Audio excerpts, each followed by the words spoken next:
स्वागत है एनडीटीवी राजस्थान पर और मैं हूं आपके साथ शुभेंदु सिंह। देश भर में आवारा कुत्तों के बढ़ते मामलों और उससे जुड़ी समस्याओं को लेकर सुप्रीम कोर्ट में एक महत्वपूर्ण सुनवाई हुई, जिसमें न्यायमूर्ति विक्रमनाथ, संदीप मेहता और एनवी अंजारिया की पीठ ने इस मामले पर गंभीर टिप्पणी करते हुए कहा कि कुत्तों के व्यवहार का पूर्वानुमान लगाना असंभव है और यह कहना मुश्किल है कि वो कब किस पर हमला कर दें या किसी को भी काट लें। अदालत ने इस बात पर जोर दिया कि आवारा डॉग्स का मुद्दा केवल रेबीज तक सीमित नहीं है, बल्कि इसके कारण सड़क दुर्घटनाओं का खतरा भी काफी बढ़ता है। इससे पहले 7 नवंबर को भी कोर्ट ने साफ निर्देश दिए थे कि स्कूलों, अस्पतालों, खेल परिसरों, बस स्टैंड और रेलवे स्टेशन जैसे महत्वपूर्ण सार्वजनिक स्थानों से आवारा कुत्तों को हटा दिया जाए। कोर्ट की मंशा है कि इन कुत्तों का उचित नसबंदी और टीकाकरण कर इन्हें सुरक्षित आश्रय स्थलों में ट्रांसफर किया जाए। लेकिन सवाल यह कि क्या सभी आवारा कुत्तों को शेल्टर में रखना संभव है? सवाल यहां पर यह भी है कि क्या इस पर जो नियम अभी तक बने हुए हैं उनका सही तरीके से पालन हो रहा है? आज हम इसी मुद्दे पर चर्चा करेंगे और इसको समझने के लिए हमारे साथ एक एक्सपर्ट का खास पैनल हमारे साथ कार्यक्रम में जुड़ रहा है। लेकिन सबसे पहले आपको मिलवाएं उनसे, लेकिन उससे पहले आपको जरा ये तस्वीरें दिखा रहे हैं और साथ ही साथ आपको जरा ग्राफिक्स के जरिए दिखाते हैं कि आवारा डॉग्स के केस को लेकर के टाइमलाइन अभी तक क्या क्या सामने आई। दरअसल 28 जुलाई 2025 जब इस मामले को लेकर के सुनवाई हुई और 8 हफ्तों में आवारा कुत्तों को सड़क से हटाकर शेल्टर में भेजने के निर्देश दिए गए। 13 अगस्त को विरोध के बाद 3 जजों की स्पेशल बेंच ने इस मामले पर सुनवाई की। 14 अगस्त को 3 जजों की बेंच ने फैसला इस मामले पर सुरक्षित रखा और 22 अगस्त 2025 को कोर्ट का आदेश, नसबंदी के बाद उसी जगह पर कुत्ते नहीं छोड़े जाएं। 22 अगस्त को खुखार कुत्ते जो है उनको कैद रखने के लिए निर्देश दिया गया। 3 नवंबर को सुप्रीम कोर्ट नहीं पहुंचे मुख्य सचिव और इस बात को लेकर के नाराजगी जताई गई और 7 नवंबर को राजस्थान हाईकोर्ट का फैसला पूरे देश में लागू करने के आदेश दे दिए गए। सुप्रीम कोर्ट ने याचिकाकर्ता के वकील से कहा कि क्योंकि कई बातें हैं उसमें जिसका जिक्र करते हुए उन्होंने बताया, लेकिन आपको सिलसिलेवार तरीके से दिखा रहे हैं, बता रहे हैं कि कहां पर क्या हुआ। और चलिए अब जरा जल्दी से बिना देरी किए जरा आगे बढ़ते हैं और सबसे पहले आज के खास पैनल से आपको मिलवा देते हैं। हमारे साथ सुप्रीम कोर्ट के एडवोकेट पीयूष भारद्वाज जी कार्यक्रम में जुड़ गए हैं। पीयूष जी, बहुत स्वागत है आपका। हमारे साथ एनिमल एक्टिविस्ट मरियम अबू हैदरी जी कार्यक्रम में जुड़ चुकी हैं। मरियम जी, बहुत स्वागत है आपका। हमारे साथ रेबीज विरोधी संगठन से जुड़े हुए महासचिव डॉक्टर अनुराग अग्रवाल जी कार्यक्रम में जुड़ चुके हैं। अनुराग जी, बहुत स्वागत है आपका। और हमारे साथ जयपुर के पूर्व निगम कमिश्नर ओपी गुप्ता जी कार्यक्रम में जुड़ गए हैं। ओपी गुप्ता जी, बहुत स्वागत है आपका। लेकिन मैं शुरुआत सबसे पहले पीयूष जी आपके साथ ही कर रहा हूं। आज बहुत सारी चीजें साफ हुई और कोर्ट ने कई मामलों को लेकर के इस पर जो अपना पक्ष रखा जा रहा था कपिल सिब्बल, उनको कई मामलों को लेकर के फटकार भी लगाई और कई मामलों पर तंज भी कसा गया। मतलब कई चीजें साफ हुई हैं। क्या क्या बड़े पॉइंट्स हैं?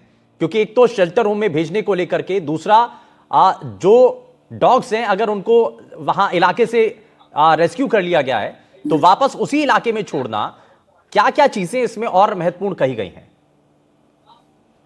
देखिए, it started off with the judgement of the Supreme Court, जहां माननीय उच्चतम न्यायालय ने एक ब्लैंकेट बैन कर दिया था, क्रिएटिंग अ वैक्यूम की they should be remove from every public institution और public common areas. They were only arguing on the stay part of it. Although जो हेयरिंग है वो कल के लिए सेकेंड पार्ट में डिफर हुई है, लेकिन 3-4 बड़े उन्मूलन जो बिंदु हैं वो ये हुए कि जब आपने कंप्लीटली हटाने की बात करी उनको पब्लिक स्पेस से, तो एक ये पक्ष रखा गया कि जिन केसेस के अंदर कंप्लीट रिमूवल हुआ है वहां उनके शेल्टर में एक वैक्यूम क्रिएट हो जाता है, जहां से बाहर से इनफ्लक्स इन डॉग्स का उस सिचुएशन को बैलेंस आउट करता है। दूसरा, ऐसे एग्जांपल्स जहां पर ऑलरेडी सेट हुए हैं वहां पर there are reports which clearly shows कि रेबीज के केसेस के अंदर जो है वो कोई सब्सटैंशियल गिरावट नहीं आई। इंस्टीट्यूशनल अरेंजमेंट की बात करी जाए, बहुत सारे कैंपस ऐसे हैं जो कि पेट फ्रेंडली कैंपस की बात कर सकते हैं। सिम्बायोसिस पुणे हुआ या एमिटी हुआ, और उन्होंने अपने कुछ बहुत सारे एसओपीज बना रखे हैं कि डेजिग्नेटेड स्पेसेस जो है फॉस्टर करने के या केयर करने के जो रख रखे हैं वहां पर, उन पक्षों को भी रखा गया। लेकिन बेंच जो थी वो इस बात से बहुत ज्यादा प्रभावित थी कि देयर आर केसेस जहां सोते हुए व्यक्तियों पे अटैक हुए जो कि फाइनली फेटल फॉर्म में they have proved themselves people have lost their lives. अच्छा, जिन राज्यों ने अभी तक इन गाइडलाइंस का पालन नहीं किया या अपना जवाब कोर्ट में पेश नहीं किया, उनको लेकर के भी जी। कुछ सख्त टिप्पणी की गई है? ना सिर्फ इस पे टिप्पणी सख्त हुई है, आज आर्ग्यूमेंट्स खत्म होते हुए the council on the record mister Sibal also requested the bench की एक समय सीमा सबके लिए निर्धारित करी जाए, जिसके अंदर सारे राज्य अपना पक्ष एक तयबंद तरीके से कोर्ट के सामने रखें और एक होलिस्टिक व्यू पे कोर्ट को पॉलिसी मेकिंग में, या जिसको हम एसओपी कह रहे हैं पब्लिक स्पेस के लिए या इंस्टीट्यूशनल स्पेस के लिए, वो बनाने या गठन करने में कोर्ट को एक बहुत क्लियर पिक्चर मिल जाए। लोकल बॉडीज को लेकर के क्योंकि बड़ा रोल रहता है, क्या इसमें कहीं उनका कोई जिक्र? देखिए, ह्यूमैनिटेरियन कॉजेज को आगे बढ़ाने वाली बहुत सारी एनजीओज हैं जो इसमें इंटरमीडिएटरी की तरह या थ्रू वेरियस आईएस जो है अपना पक्ष रख रही हैं, और उनका ये कहना कहीं ना कहीं गलत नहीं होगा कि आप एक डॉसाइल ब्रीड को एक जनरलाइज नहीं कर सकते कि वो मानव के लिए या पब्लिक स्पेसेस में खतरे की तरह ही आएगी। लेकिन कुछ ऐसे बहुत सीरियस केसेस जहां बच्चों को या सीनियर सिटीजन्स के ऊपर ऐसे इंसिडेंट्स रिपोर्ट हुए हैं जहां पर there has been a loss of life, people have actually died, the court is in fact अभी कुछ बहुत सीनियर अफसरों के साथ, जजेस के साथ ये फेरोशियस अटैक्स के कुछ केसेस सामने आए। तो आई थिंक बकायदा कोर्ट में इस बात को कोट करते हुए कहा गया कि उनकी प्रवृत्ति के बारे में कुछ नहीं कहा जा सकता, कब किसको वो काट ले, क्या रिएक्ट कर दे, इसके बारे में किसी को नहीं पता। मैं इसी सवाल के साथ थोड़ा सा आगे बढ़ता हूं। मैं पीयूष जी वापस लौटता हूं आपके पास। डॉक्टर अनुराग जी हमारे साथ हैं। अनुराग जी, इसमें इस टिप्पणी को किस रूप में देख रहे हैं कि भाई किसी के ऊपर कभी भी हमला हो सकता है, तो ये तो बड़ा गंभीर विषय है।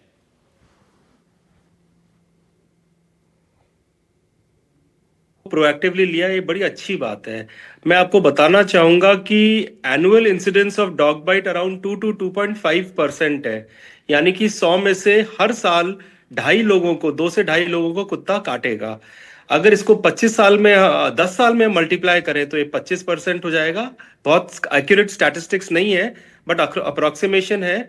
और 40 साल में ये 100% हो जाएगा, यानी कि हम सबको जिंदगी में 1 से 3 बार कुत्ता जरूर काटने वाला है, अगर नहीं काटा है अभी तक तो। ये मामला इस वक्त इतना सीरियस है। बिल्कुल, ये आप पब्लिश्ड स्टडीज हैं, आप अगर इंटरनेट पे सर्च करेंगे तो ये पब्लिश्ड डेटा है।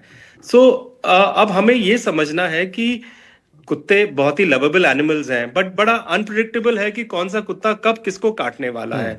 आप साइकिल चलाते हैं, आप रोड पे चलते हैं, कभी भी कुत्ता उछल के आपको काट सकता है, किसी भी कारण से। हो सकता है वो डर गया हो सकता है घबरा गया हो, कुछ भी हो गया हो।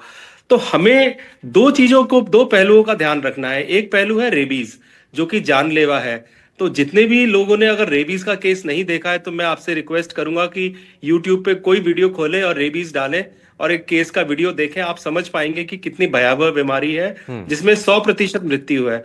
हम डॉक्टर्स हैं, हम देखते रहते हैं, इसलिए हमें समझ आती है ये प्रॉब्लम। और बड़ा दुख होता है जब मरीज को ये कहना पड़ता है कि इसका कुछ नहीं हो सकता, इसे घर ले जाओ, सेवा करो, 2-4 दिन का मेहमान है। तो एक तरफ रेबीज है, जिसको रोकने के लिए 70% डॉग वैक्सीनेशन सफिशिएंट है। मतलब रेबीज आप अगर चाहें ट्रांसमिशन ब्रेक करना, तो उसका आसान तरीका 70% कुत्तों को रेबीज का वैक्सीन हर साल लगाएं और उस एरिया से रेबीज का ट्रांसमिशन खत्म हो जाएगा। दूसरी प्रॉब्लम है डॉग बाइट्स की। दोनों अलग हैं, कुछ हद तक ओवरलैप करती है, बट दूसरी प्रॉब्लम डॉग बाइट्स की है। उसके लिए अल्टीमेट सोल्यूशन तो आपको डॉग्स को स्ट्रीट से और पब्लिक स्पेसेस से हटाना ही है। अब प्रॉब्लम यह है कि इतने मिलियंस ऑफ डॉग्स हैं, उनको कैसे हटाए, कहाँ ले जाए, क्या करे। तो I think it's a good initiative कि you start creating dog free spaces, यानी कि जो इंस्टीट्यूशंस हैं, कॉलेजेस हैं, हॉस्पिटल्स हैं, आपके पब्लिक स्पेसेस, बिल्डिंग्स हैं, मे बी रेलवे स्टेशन है, बस स्टैंड है, उनको डॉग फ्री करें। इट डज नॉट मीन कि आप कुत्ते को नुकसान पहुंचाएं। आप उनकी ब्रीडिंग को कम करेंगे, आप उनका स्टेरिलाइजेशन करेंगे, उनको ह्यूमेनली शेल्टर होम से मूव करेंगे। शेल्टर होम ऐसा हो जहां पर कि कुत्ते आपस में लड़के एक दूसरे पे हमला करके मारे ना जाए, और उसको आप धीरे धीरे एक्सपैंड करेंगे ताकि धीरे धीरे पूरे शहर आपके डॉग फ्री हो। तो आपके पास ये 3 तरीके इनफैक्ट, एक तो है डॉग वैक्सीनेशन, दूसरा है एनिमल बर्थ कंट्रोल, तीसरा है removal to shelters, which will take a long time. ठीक है, ये बड़ा अच्छा सुझाव है, लेकिन मैं वापस एक सवाल लेकर के आऊंगा सर कि अगर कभी ऐसा किसी के साथ होता है इंसिडेंट, तो उस वक्त उसको क्या ध्यान रखना चाहिए। मैं इस सवाल के साथ वापस लौटूंगा, लेकिन मैं मरियम जी को इसमें जरा जोड़ रहा हूं। मरियम जी, अब देखिए, ये तो बड़ी जाहिर सी परेशानी है और ये दिखाई भी दे रहा है कि सड़क पर कई बार डॉग जो हैं वो चेज करते हुए दिखाई देते हैं और इस वजह से कई बार सड़क हादसे होते हैं। किसको डॉग कब काट ले कुछ नहीं पता, छोटे छोटे बच्चों के ऊपर अटैक होते हैं, तो ये बड़ा सीरियस इशू है और कोर्ट ने इसीलिए इसको लेकर के पहले भी कुछ टिप्पणियां की थी और आज भी सख्त टिप्पणी की है। राइट मैं पहले आपको बता दूं कि जैसे सारे मेन आदमी लोग रेपिस्ट नहीं होते, वैसे सारे डॉग्स अटैक नहीं करते। In fact majority of dogs attack नहीं करते, बाइट नहीं करते। हमारे सोसाइटी में 3 डॉग्स है, उनको सुबह शाम खाना मिलता है, आज तक उन्होंने किसी को बाइट नहीं किया और बच्चे उनके साथ खेलते हैं। ओके, छोटे छोटे बच्चे उनके साथ खेलते हैं। तो ये जो हम कह रहे हैं कि डॉग्स आक्रामक है, वो बाइक्स के पीछे भागते हैं, हमको समझना चाहिए कि वो बाइक्स के पीछे क्यों भाग रहे हैं। बाइक्स के पीछे, ये मैं पहले भी बहुत बार कह चुकी हूँ, बाइक्स के पीछे इसलिए भाग रहे हैं क्योंकि हम स्पीडिंग कर रहे हैं। एक बार हम बाइक को रोकते तो वो डॉग भी हमारे पीछे पीछे नहीं आएगा, वो वहीं पे रोक जाएगा, वो समझ लेगा, वो सूंघ लेगा और वो चला जाता है। हमारा प्रॉब्लम यह है कि पब्लिक में अवेयरनेस नहीं है डॉग बिहेवियर के बारे में। जब डॉग के बिहेवियर के बारे में पब्लिक में समझ होगी तभी ये प्रॉब्लम सॉल्व होगा। एनिमल बर्थ कंट्रोल, जैसे डॉक्टर साहब ने भी बोला है, सारे हमारे एडवोकेट्स ने भी आर्ग्यू किया है कोर्ट में आज, और जजेस ने भी उसका नोट लिया है कि एनिमल बर्थ कंट्रोल जो CNVR, capture neuter vaccinate release का जो प्रोग्राम है, वो सही ढंग से रन होना चाहिए। उसमें already we have the laws, we have the rules, we have the modules. तो फिर नहीं मरियम जी, आपकी इस बात पर ठीक है, एग्री किया कि भाई जो स्पीडिंग कर रहे हैं या ओवर स्पीडिंग करते हुए बाइक से जा रहे हैं, लेकिन जो सड़क पर चलने वाले छोटे बच्चे हैं वो तो कुछ हार्म नहीं कर रहे, वो तो कुछ नहीं कह रहे, लेकिन उसके बावजूद उनके ऊपर अटैक कर दिया गया।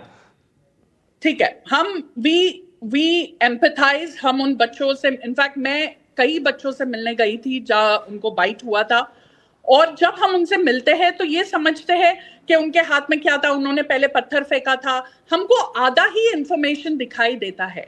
अगर बच्चों को, हमारे कितने नीसेस नेफ्यूज हैं, हमारे बच्चे हैं, हमारे बच्चे खेलते हैं डॉग्स के साथ, तो कुछ डॉग बाइट करेंगे क्योंकि इधर उनको खाना नहीं मिल रहा है, भूख के मारे है वो।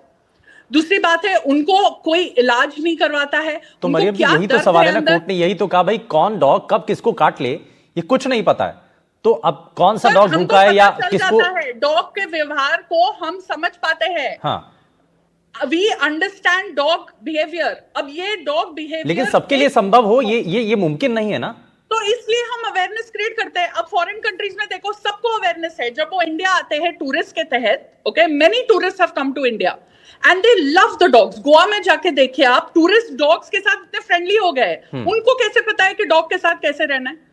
तो पब्लिक में अवेयरनेस क्रिएट करना, स्कूल्स में जाके, लेकिन वो अवेयरनेस कितनी क्रिएट हो रही है, क्योंकि लगातार ये ऐसी घटनाएं हो रही हैं, इसका मतलब ये कि जो हम कोशिश कर रहे हैं वो उतना सफल नहीं हो रहे हैं। बिल्कुल, गवर्नमेंट को इसमें फंड डालना पड़ेगा, सिस्टमैटिकली इसको परस्यू करना पड़ेगा, उसके बिना नहीं हो पाएगा। एनजीओस हम कर रहे हैं शेल्टर होम में डालने के लिए। और एक मरियम जी, एक सवाल और सामने आया कि भाई क्यों ना सार्वजनिक जगहों से इनको हटाया जाए ताकि लोग भी सुरक्षा, अपने आप को सुरक्षित महसूस कर सकें, तो इसके लिए क्या आप ऑप्शन देखते हैं? बिल्कुल, एक बात तो है कि ये शेल्टर्स जो है, गवर्नमेंट का जो भी रन प्रोग्राम है ना सर, आपने कभी गए हो गवर्नमेंट हॉस्पिटल में, आप अपने किसी को ले जाओगे? मैं तो बिल्कुल नहीं ले जाऊंगी कि उनको भर्ती कराओ में कोई गवर्नमेंट हॉस्पिटल में, ठीक है। गवर्नमेंट फैसिलिटीज, हम इंडिया में रह रहे हैं, हम यूरोप में नहीं रह रहे। यहाँ के कंडीशंस जो ABC सेंटर्स है वो ही इतने बुरे हैं। तो आप सोचिए, शेल्टर में जो लोग काम कर रहे हैं, मैं ह्यूमन वेलफेयर के बारे में भी बात करूंगी क्योंकि I am a human activist as well. जहां ह्यूमंस इन्वॉल्व है एनिमल्स के साथ बिग तादाद में, बड़े तादाद में, आपको लगता है उनको नहीं काटेंगे डॉग्स? इतना मरियम जी, मैं चाहूंगा, मुझे लगता है कि आपके सामने इस वक्त NDTV राजस्थान की टीवी स्क्रीन भी चल रही होगी। हम लगातार वो विजुअल्स और कुछ तस्वीरें जिससे पहले के कुछ केसेस सामने आए हैं, वो तस्वीरें भी लगातार दिखा रहे हैं। जरा मैं अपने PCR से भी कहूंगा, एक बार वो जरा तस्वीरें एक बार फिर से दिखाएं, वो विजुअल्स भी दिखाते रहें कि कैसे वो हमले किए गए थे, और वो CCTV फुटेज भी सामने आई थी। तो मैं उस पर भी मैं जरा रिएक्शन लूंगा, लेकिन उससे पहले, क्योंकि अब एक सवाल यहां पर यह भी उठ रहा है कि भाई इसमें जो प्रशासनिक अमला है उनकी क्या तैयारियां हैं, वो इस पर क्या कर रहे हैं। OP गुप्ता जी को मैं इसमें जोड़ रहा हूं सर। OP गुप्ता सर, एक चीज बताइए कि हम इससे पहले भी कई बार इस मामले को लेकर के डिस्कशन कर चुके हैं, लेकिन कहीं ना कहीं कमी तो है। भाई शेल्टर होम बनाने की बात आती है तो वहां पर जो है कुछ रिजल्ट दिखाई देता नहीं है। दूसरी तरफ कह दिया जाता है निगम की तरफ से कि हमारे पास फंड की कमी है। तो फंड की कमी कब तक? और दूसरी तरफ सरकार से पूछा जाता है, वो कहते हैं हम तो दे रहे हैं, लोकल बॉडीज के पास पर्याप्त बजट है। ऐसा है सर, अभी जो सुप्रीम कोर्ट में चल रहा है, ये डिस्कशन में चल रहा है, तो उसमें 4 बातें आ रही है। एक तो ये है कि इनको पकड़ के उसी जगह न छोड़ा जाए, दूसरा है कि शेल्टर होम बनाया जाए, तीसरा है इनकी वो क्या कहते हैं वो नसबंदी की जाए। तो ये पॉइंट है। और तो इसमें मैं बता देता हूँ आपको कि जैसे छोड़ने की बात आती है कि जहाँ से पकड़े वहां नहीं छोड़े जाए, इनको कहीं भी छोड़ दो, फिर ये वहीं पर वापस आएंगे। क्योंकि कुत्ते की सूंघने की, अपने एरिया को सूंघने की इतनी शक्ति होती है कि आपको 50 किलोमीटर दूर भी छोड़ोगे तो 2 दिन के अंदर, 1 दिन के अंदर वो उसी एरिया में आ जाएगा। इसलिए ये प्रैक्टिकल है नहीं। दूसरी बात, नसबंदी करें, नसबंदी कर देंगे तो ठीक है, बहुत लॉन्ग टर्म का है। 12 साल कुत्ते की उम्र होती है, 12 साल तो रहेगा वो। 12 साल तक फिर वो जो हरकतें करिए उसको प्रतिबंध तो लगेगा नहीं उस पर, वो करेगा ही, और कहीं भी छोड़ दो मुझे। तीसरी बात चलिए शेल्टर होम, तो शेल्टर होम कुत्तों का बन नहीं सकता, क्योंकि एक एक कुत्ते के लिए अलग अलग वार्ड बनाओ, या तो एक जगह कुत्ते लगेंगे तो लड़के मरेंगे। ये सब किसी को नॉलेज नहीं है, इसलिए वो वकीलों को पता है। शेल्टर होम हमने बहुत बना के देख लिए, वहां लड़ते कुत्ते आपस में इतना शोर होता है कि मोहल्ले में रहना मुश्किल हो जाता है। उनको अल्टीमेटली छोड़ना पड़ता है। नसबंदी करके भी आप शेल्टर होम में नहीं रख सकते, उनको वापस छोड़ना ही पड़ेगा एरिया में। अच्छा ओपी सर, एक चीज तो और बताइए, तीसरा एक लंबे उपाय टाइम से परेशानी चली आ रही है, ऐसा तो है नहीं कि आज की और कल की परेशानी है। तो इसमें लॉन्ग टर्म विजन के तौर पर कुछ तो रोड मैप होगा कि आगे करना क्या, या ऐसे ही छोड़ देना है? मैं इसी पे आ रहा हूँ सर, कि देखिए आज से 50 साल में हर जगह के म्युनिसिपल एक्ट में प्रोविजन है कि कुत्तों को नष्ट किया जाए, यही उपाय होता है। अब इसमें एक तरीका आजकल ये हो सकता है, लेपर्ड आप देखते हैं कि रोज रोज लेपर्ड सिटी में आते हैं, हर जगह आ रहे हैं, हर स्टेट में आ रहे हैं लेपर्ड आ रहे हो। लेपर्ड सिटी में क्यों आते हैं? सिर्फ कुत्तों का शिकार करने के लिए, और कोई काम नहीं है उनको। आदमियों को नहीं छेड़ते न कुछ करते, कुत्ता मिला उसको शिकार करे, तो कुत्तों को पकड़ के उस एरिया में छोड़ा जाएगा, लेपर्ड के एरिया में, तो समस्या ऑटोमेटिक खत्म हो जाएगी। तो इस तरह से जो नष्ट करने की एक्ट में लिखा हुआ है, वो इसीलिए जहां हानिकारक कुत्ते उनको नष्ट करना पड़ेगा। इसके अलावा कोई बेस्ट उपाय नहीं है। शेल्टर होम बना देंगे, थोड़ा बहुत कुत्ते रह जाएंगे थोड़े दिन के लिए, कितने कुत्ते रखेंगे आप? हर मोहल्ले में 50-50, 100-100 कुत्ते आपको मिल जाएंगे। मुझे लगता है कि इस पर मरियम जी ज्यादा बेहतर तरीके से जवाब दे पाएंगे। मरियम जी, वो कह रहे हैं कि कुछ नहीं जवाब देंगे, मरियम जी तो कहेंगे, लेकिन प्रैक्टिकल है, हमने प्रैक्टिकल किया हुआ है। हम तो बरसों से नगर ओपी गुप्ता जी, आप भारत में रह रहे हैं, भारत के बिल्कुल भारत में रह रहे हैं, और कुत्ता की प्रॉब्लम भारत की चल रही है। ये दूसरी जगह आपको किसी भी कंट्री में कुत्ता नहीं मिलेगा रोड पर। इसी देश में नहीं, इंडिया तो हम कहते हैं अद्भुत है, इंडिया महान है, इंडिया के जैसा कोई देश नहीं है। तो इंडिया में गाय मिलेगी ना कुत्ता मिलेगा। आई एम सॉरी, आपको पब्लिक टीवी पे आप क्लेम कर रहे हो कि आप डॉग्स को नष्ट करना चाह रहे हो। आपको तो लीगल नोटिस भेजना चाहिए। गवर्नमेंट ने एक्ट बनाया हुआ है, थोड़ी बनाया हुआ है। हमारे सीनियर एडवोकेट कपिल सिब्बल भी, उन्होंने भी कहा कि culling is not the answer. आपको सिस्टमैटिकली एबीसी प्रोग्राम बंद करना पड़ेगा। आपके नगर निगम में इतना करप्शन भरा हुआ है, विधानसभा ने बनाए, नगर निगम में सबसे बड़ा करप्शन भरा हुआ है। आप लोग फंड्स लेते हो, कहा जाता है एबीसी प्रोग्राम बराबर से रन नहीं करते, उसमें कुत्ते का क्या प्रॉब्लम है? हम जब कुत्ते को फीडिंग करते हैं, एनजीओ फीडिंग करते हैं, तो हमको तो नहीं काटते वो। तो आपको नहीं काटते हुए आप जाइए दूसरे मोहल्ले में, आपके मोहल्ले में आपको नहीं काटेगा, दूसरे मोहल्ले में काटेगा। मैं अलग मोहल्ले की बात कर रही हूँ। मैं जब स्ट्रेंजर होकर दूसरे मोहल्ले में जाती हूँ, मुझे भी नहीं काटते।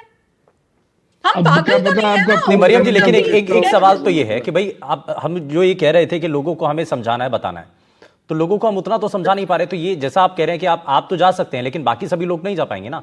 तो ये लोगों को समझाना, बताना कि कैसे टैकल करना है जो है स्ट्रीट डॉग के साथ, तो ये बड़ा जरूरी है। तो वो मैसेज पहुंचे, अब ये कैसे पहुंचेगा?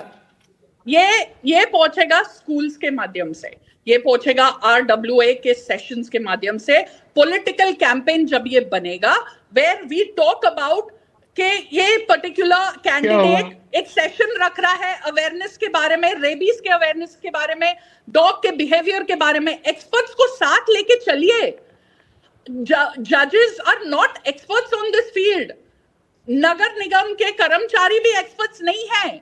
जो ग्राउंड पे उतर के डॉग्स के बिहेवियर के बारे में समझते हैं, वो एक्सपर्ट्स है।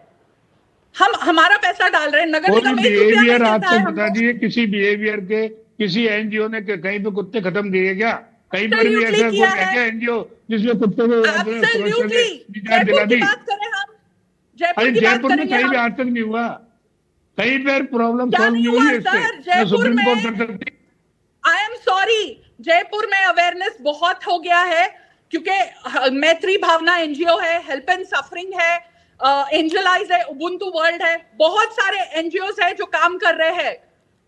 आपको पता नहीं, लेकिन आप लेकिन ground अच्छा, पे एक रुको, एक आप कोर्ट ऐसे में claim नहीं एक कर एक एक सकते। बात और सामने आई और उसमें कहा गया कि आज तो सोसाइटीज के अंदर लोग जो है कल्चर बन गया है कि डॉग्स लेकर के आते हैं, कल को कोई भैंस लिया है तो फिर क्या होगा?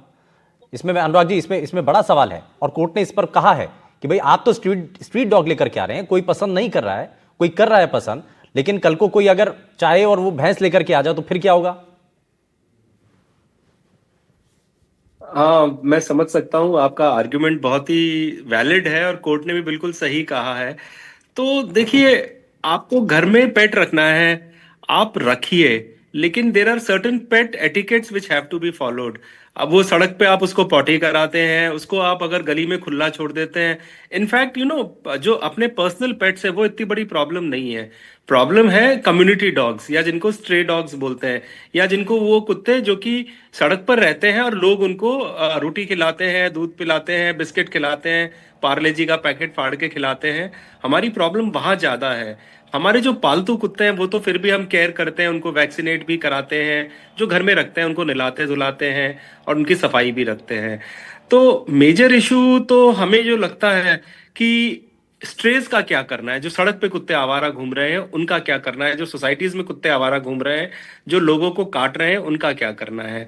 तो आपका ये कहना कि गाय भैंस भी लाके पाल सकते हैं, पाल तो सकते हैं, but dogs have an emotional quotient.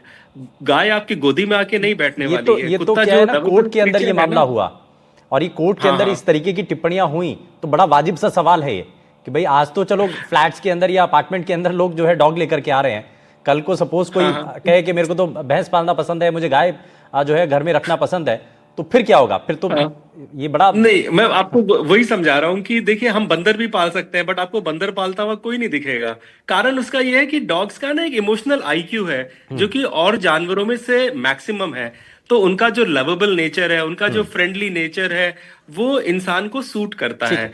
और हमें अच्छा लगता है, हमें एक लेकिन इमोशनल लेकिन सपोर्ट जो देता जो है। लोग जो है अपने घर में रखना चाहते हैं तो उनको बहुत सारी चीजों का ध्यान रखना चाहिए। मैं गुप्ता सर के पास जरा जल्दी से एक रिएक्शन, वो कुछ कहना चाह रहे हैं। गुप्ता सर, एक चीज इसमें जरा बताइए कि नियम भी है कि भाई रजिस्टर्ड होना चाहिए, निगम के पास जानकारी होनी चाहिए, स्ट्रीट डॉग अगर वहां पर हैं तो कितने हैं, और दूसरा अगर किसी के घर के अंदर अगर कोई पाल रहा है, पालतू अगर पशु वहां पर है, तो उसकी भी जानकारी रिकॉर्ड के तौर पर निगम के पास होनी चाहिए, लोकल बॉडीज के पास होनी चाहिए। तो क्या ऐसा कोई डाटा मेंटेन होता है? डाटा तो मेंटेन होता है, क्योंकि लेकिन बहुत नाम मात्र के लोग ही रजिस्टर्ड कराते हैं। कारण क्या है कि न तो इतना बड़ा वो स्टाफ है कि हर जगह जाके चेक करें लोग किसके पास है किसके नहीं है। कराना चाहिए सबको, लेकिन कोई बहुत 1% लोग भी रजिस्टर्ड नहीं कराते हैं कुत्ते का तो नगर खिलाफ निगम में। कार्रवाई नहीं होनी चाहिए? अब ऐसे ही चलता है कार्रवाई। वही कह रहा हूँ ना, अब कुत्ता किसके पास है किसके पास नहीं है, ये कोई इतना बड़ा न तो रिकॉर्ड है, न कोई इसकी जांच सर्वे किया जाता है। स्ट्रीट डॉग की बात कर रहे हैं तो स्ट्रीट डॉग कितने हैं? आज 10 हैं, कल को 20 हो जाते हैं।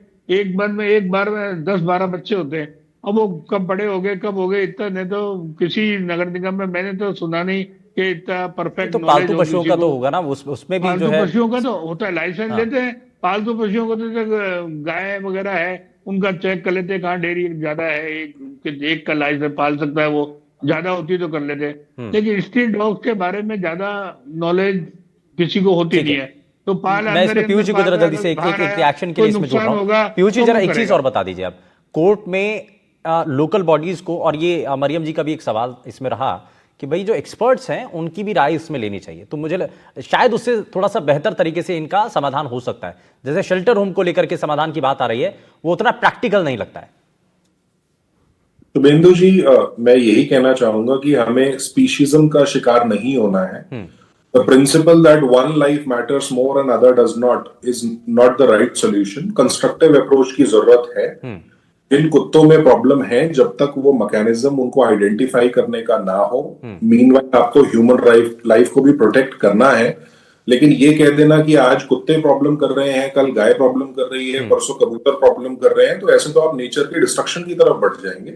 एक सिस्टमैटिक कंस्ट्रक्टिव अप्रोच चाहिए, and I am very confident कि ये जो सारी बहस माननीय उच्चतम न्यायालय के सामने हो रही है, इसमें ये सारे पक्ष रखे जाएंगे, and it is going to be a very useful judgement, it's going to be a landmark judgement. ठीक है, और इसमें बहुत ध्यान से इस पर विचार करने की जरूरत है। खैर, बहुत शुक्रिया, हमारे सभी खास मेहमान हमारे साथ कार्यक्रम में जुड़े, अपना कीमती समय दिया। लेकिन स्ट्रीट डॉग्स पर जो सुप्रीम कोर्ट के अंदर सख्ती हुई है उसको लेकर के कई बातें हैं, लेकिन अब ये ध्यान रखना है कि सड़क पर चलते वक्त आपके आसपास अगर डॉग है तो उससे थोड़ा सा बचने के लिए आपको ज़्यादा भाग दौड़ नहीं करनी है, क्योंकि कई बार ये भी कहा जाता है कि आप तेज़ी से अगर ड्राइव कर रहे हैं, टू व्हीलर चला रहे हैं, तो उस वजह से भी वो पीछे रहते हैं। तो इन बेसिक चीज़ों का भी आपको ध्यान रखना है, और अगर कभी ऐसा कोई घटना हो जाती है तो तुरंत आपको डॉक्टर के पास ज़रूर जाना है, ताकि आप रेबीज जैसी चीज़ों से बच सकें। यहाँ रुकने एक छोटे से ब्रेक के लिए आप कहीं मत जाइएगा, बने रहिए NDTV राजस्थान के साथ। नमस्कार।